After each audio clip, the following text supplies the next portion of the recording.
Has your TP-link Archer AX1800 been acting up? Maybe you're forgetting the admin password, selling the router, or just want a completely fresh start. In this quick video, I'll show you 2 simple methods to perform a factory reset. Let's get started.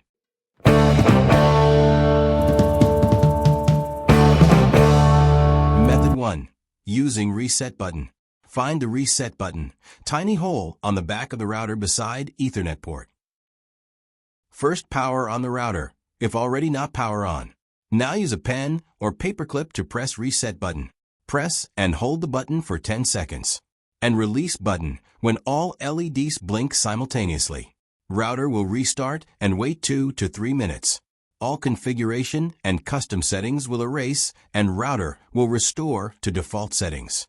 Login with default IP address and set up router again. Method 2. Reset via web interface. Connect to the router's Wi-Fi or via Ethernet. Open a browser and go to tplinkwifi.net or 192.168.0.1. Login with your router admin password. Now go to Advanced tab. Then go to System Settings and then click Backup and Restore options. Now click Factory Restore button and press Restore button again to confirm router reset. Router will reboot and take 2 to 3 minutes to restore settings. After restore, login again with default settings and set up router as per your internet settings. That's it. Your Archer AX1800 is now fresh as new. If you found this video helpful, don't forget to like, share and subscribe channel to get more videos. Thanks for watching.